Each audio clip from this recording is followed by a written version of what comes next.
तल का गोले को स्पर्श करने का प्रतिबंध, यानी कोई गोला है, ये किसी समतल को, ये कोई समतल है और इस पर कोई गोला है, इसे स्पर्श करेगा कि नहीं करेगा। यानी अगर इस हो सकता है कि ऐसा भी हो कि कोई गोला हो स्पर्श करे, हो सकता है इससे दूर रहे ये समतल, हो सकता है इसे काटे। तो हमें यहाँ पे ये देखना है कोई गोला समतल को कब स्पर्श करेगा, कोई गोला समतल को कब स्पर्श करेगा। तो अगर ये गोले का समीकरण है, मान लेते हैं X square Y square Z square plus 2u(x) plus 2v(y) plus 2w(z) plus t बराबर 0, ये गोले का समीकरण है, ये समतल है। तो अगर इस गोले के केंद्र से ये केंद्र है इसका, ये केंद्र है, इस केंद्र से इस समतल पर लंब डाल दिया जाए, लंब डाल दें तो लंब की जो लंबाई होगी वो अगर त्रिज्या के बराबर हो जाती है तो इसका मतलब ये होगा कि जो ये समतल है इस गोले को स्पर्श करता है। तो गोला समतल को स्पर्श करेगा यदि ये जो इस बिंदु से इस समतल पर डाले गए लंब की लंबाई है वो त्रिज्या के बराबर हो जाएगी, त्रिज्या बराबर लंब की लंबाई हो जाएगी। उस केस में क्या होगा कि जो गोला है वो समतल को स्पर्श करेगा, यानी गोले के केंद्र अल्फा बीटा गामा, अगर इसका केंद्र मान लें, से समतल की लंबाई जो होगी अगर वो त्रिज्या के बराबर है तो इसका मतलब कि गोला समतल को स्पर्श करेगा। अब ये P कैसे निकालेंगे, तो P निकालना आप पहले ही जान चुके हैं कि P बराबर, हम अगर किसी पॉइंट से समतल पर डाले गए लंब की लंबाई निकालना होता है तो हम क्या करते थे,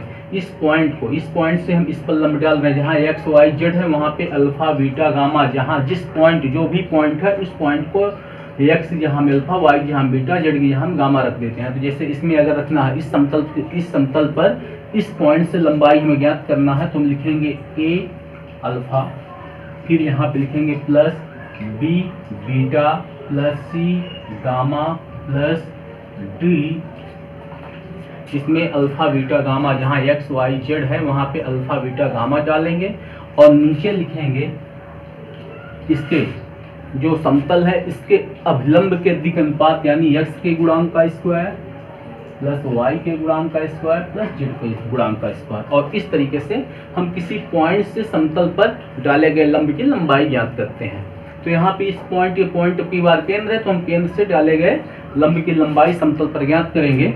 तो हमें करना क्या है, फिर से एक बार x यहाँ में अल्फा, y यहाँ बीटा, z की यहाँ में गामा, और फिर ऊपर वैल्यू रहेगी, नीचे क्या करना है, x का गुणांक का स्क्वायर प्लस y के गुणांक का स्क्वायर प्लस z के गुणांक का स्क्वायर, और इस तरीके से p की वैल्यू निकलेगी। और अगर हमें r निकालना है, अगर समीकरण दे दिया गया, अगर r दिया गया है पहले से तब तो कोई बात ही नहीं, लेकिन अगर r नहीं दिया गया, समीकरण दे दिया गया है, तब हम कैसे निकालेंगे, इसके पहले पढ़ चुके हैं, u का स्क्वायर प्लस v का स्क्वायर प्लस w का स्क्वायर माइनस d। और इससे हम क्या करते हैं कि किसी गोला का समीकरण दिया गया है तो उसकी त्रिज्या निकाल लेते हैं।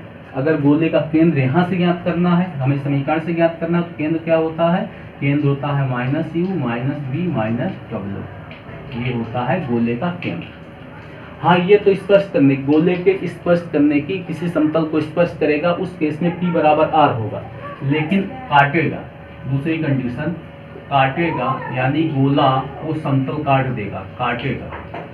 कब काटेगा, यदि R जो है, यदि P जो है वो छोटा हो जाए R से, यानी ये डाले गए लंब की लंबाई त्रिज्या से छोटा होगा, उस केस में ये गोला को समतल काट देगा। और तीसरा, बाहर से समतल बाहर से जाएगा, समतल बाहर से जाएगा, यानी इसे छुएगा भी नहीं, उस केस में क्या होगा, P बड़ा हो जाएगा R से। यदि P R डाले गए लंब की लंबाई जो है वो बड़ी है R से, डाले गए लंब की लंबाई जो है वो R से बड़ा है, त्रिज्या से बड़ा है, इसका मतलब समतल गोले को टच नहीं करेगा, बाहर से कहीं से जाएगा। अगर P की वैल्यू जो है, यानी डाले गए लंब की लंबाई त्रिज्या से कम है, इसका मतलब हाँ वो काटेगा। कोई समतल किसी गोले को टच करेगा, स्पर्श करेगा, यदि P बराबर R होगा, गोले को काट देगा समतल यदि P छोटा हो जाए R से, यानी डाले गए लंब की लंबाई त्रिज्या से छोटी हो जाए, और गोले को समतल काटेगा नहीं बल्कि बाहर से कहीं से जाएगा, उस केस में डाले गए लंब की लंबाई जो P है वो त्रिज्या से बड़ी हो। तो चलिए हमें यहाँ पढ़ना है समतल का गोले को स्पर्श करने का प्रतिबंध, यानी स्पर्श करने की कंडीशन के बारे में हमें केवल पढ़ना है। तो चलिए समतल और गोले पर एक क्वेश्चन देखते हैं। तो सिद्ध करो कि समतल गोले का समीकरण दिया गया है, को स्पर्श करता है, यानी ये जो समतल है इसे स्पर्श करता है। तो गोले का समीकरण क्या है? X square plus Y square plus Z square minus 2x minus 4y plus 2z minus 3 बराबर 0। हम अगर इसका केंद्र और त्रिज्या ज्ञात करना है तो पहले क्या करते थे, इसके व्यापक समीकरण से इसका कंपेयर करते थे। तो व्यापक समीकरण ये है, इसे कंपेयर करेंगे, इससे तुलना करेंगे इस गोले के समीकरण को। तो यहाँ पे x का गुणांक 2u, यहाँ पे x का गुणांक -2, यानी 2u बराबर -2, 2v बराबर -4, 2w बराबर 2 और d बराबर d की वैल्यू -3। इस तरीके से u की वैल्यू -1, v की वैल्यू -2 और w की वैल्यू 1 है। अब अगर हमें u, v, w और d की वैल्यू ज्ञात हो गई तो केंद्र क्या होता है? -u -v -w, यानी केंद्र इसका क्या है? 1 2 -1, 1 2 -1। और त्रिज्या का फार्मूला होता है √u² plus b square plus w square minus d। सब की वैल्यू पुट करेंगे, -1 का स्क्वायर, -2 का स्क्वायर, 1 का स्क्वायर और यहाँ पे -d, यानी माइनस फिर फार्मूला d की वैल्यू -3। सॉल्व करेंगे तो यहाँ पे रूट में 9 बराबर 3। तो इसका मतलब इसका जो त्रिज्या होगी, गोले की जो त्रिज्या होगी वो 3 आ गई और केंद्र क्या होगा? 1 2 और -1। तो सबसे पहला काम तो यही हमें करना है कि केंद्र और त्रिज्या निकाल लेना है गोले का। अब दूसरा काम क्या है कि समतल, ये समतल का इक्वेशन, इस समतल का इक्वेशन दिया गया है, इसका इक्वेशन दिया गया है। तो हम पहले क्या किए, इस गोले का केंद्र निकाल लिया और त्रिज्या निकाल लिया। त्रिज्या कितनी आई? 3 आई। केंद्र क्या आया? 1, 2, -1 आ गया। अब हमें क्या करना है, इस पॉइंट से यानी केंद्र से इस समतल पर डाले गए लंब की लंबाई, इस समतल पर इसके केंद्र ये है 1, 2, -1, इस पॉइंट से इस पर डाले गए लंब की लंबाई p बराबर निकालेंगे। तो करना क्या होता है लंब की लंबाई के लिए कि जहाँ x है वहाँ पहली वैल्यू, y यहाँ दूसरी वैल्यू, z की यहाँ में तीसरी वैल्यू। यहाँ पे रखेंगे x बराबर 1, y की वैल्यू -2, y की वैल्यू 2, y की वैल्यू 2 और z की वैल्यू -1 प्लस 12। और नीचे क्या करना होता है, जब लंबवत दूरी निकालने के लिए x के गुणांक का स्क्वायर प्लस y के गुणांक का स्क्वायर प्लस z के गुणांक का स्क्वायर। तो ऊपर क्या करना है हमें, x की वैल्यू, y की वैल्यू, z की वैल्यू, यही जो केंद्र आया है इसी से x y z को की वैल्यू यहाँ पुट करेंगे। और नीचे क्या करना है, x के गुणांक का स्क्वायर, y के गुणांक का स्क्वायर और z के गुणांक का स्क्वायर। जब इसे सॉल्व करेंगे, इसे सॉल्व किया तो इसकी वैल्यू भी कितनी आ गई? 3 आ गई। सॉल्व करेंगे तो ये भी वैल्यू 3 आ गई। हम देख रहे हैं डाले गए लंब की लंबाई 3, त्रिज्या भी 3, इसका मतलब ये दोनों बराबर है। इसका मतलब कि डाले गए इस केंद्र से समतल पर डाले गए लंब की लंबाई और त्रिज्या दोनों बराबर है, अतः समतल जो है वो गोले को स्पर्श करेगा।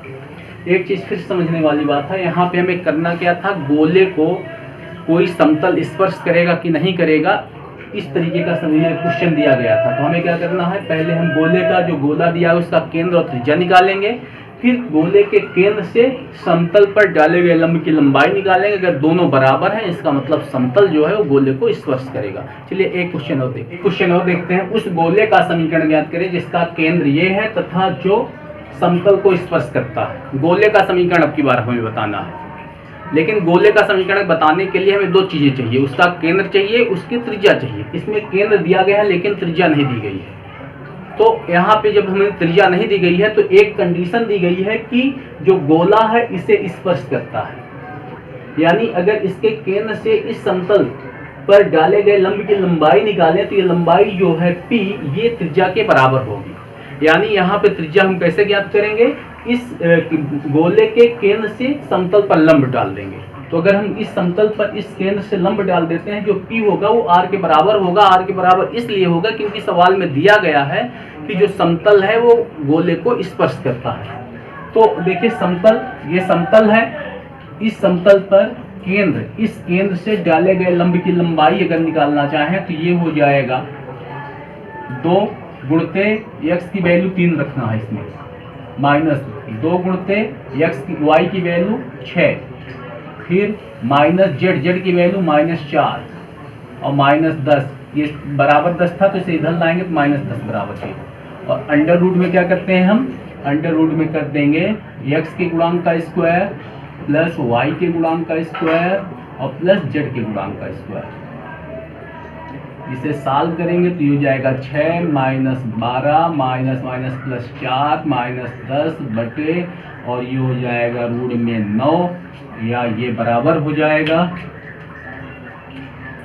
इससे ये कैंसिल, यानी हो जाएगा माइनस 12 बटे 3 बराबर माइनस 4। और हमेशा p की वैल्यू जो लंबाई होती है वो पास टू लिया जाता है। पास टू हमेशा लंबाई को, डाले गए लंब की लंबाई हमेशा पास टू लिया जाएगा। अतः गोले की त्रिज्या बराबर r बराबर t बराबर 4, त्रिज्या भी 4 होगी और इसलिए होगी क्योंकि गोला जो है वो समतल को स्पर्श करता है। गोले का केंद्र दिया गया है, गोले का केंद्र दिया है, क्या है, 3 है, 6 है और माइनस 4 है, ये गोले का केंद्र। तब गोले का समीकरण, गोले का समीकरण, गोले का समीकरण क्या होता है, फार्मूला x माइनस अल्फा का square plus y minus beta का square plus z minus gamma का स्क्वायर बराबर r का स्क्वायर। इसमें हमें वैल्यू रखना है x माइनस अल्फा, अल्फा की वैल्यू 3 का square plus y minus beta यानी 6 का square plus z minus gamma, gamma की वैल्यू माइनस में है इसीलिए प्लस में हो जाएगा 4 का स्क्वायर बराबर माइनस नहीं प्लस 4 का स्क्वायर, यानी त्रिज्या जो इसकी है वो 4 आएगी। तो इस तरीके से अगर कोई क्वेश्चन दिया जाता है कि केंद्र दे दिया गया या कभी केंद्र दे देगा कभी त्रिज्या दे देगा गोले का और समतल पर बोला जाएगा डाले गए लंब की लंबाई ये है, तो उस केस में अगर गोले का समीकरण ज्ञात करना है तो एक चीज़ जो भी दिया रहेगा, इससे केंद्र दे दिया गया है तो हम क्या, और डाले गए लंब की लंबाई क्या बोला गया है, समतल को स्पर्श करता है, यानी ये बराबर होगी त्रिज्या के, तो हम इसके डाले गए लंब की लंबाई निकाल लेंगे। फिर इस तरीके से हमें त्रिज्या मिल जाएगी। जब त्रिज्या मिल गई, केंद्र मिल गया, तो गोले का समीकरण का ये फार्मूला होता है। तो चलिए आज के वीडियो में यहीं तक, अगले वीडियो में हम लोग पढ़ेंगे इंटीग्रेशन के बारे में।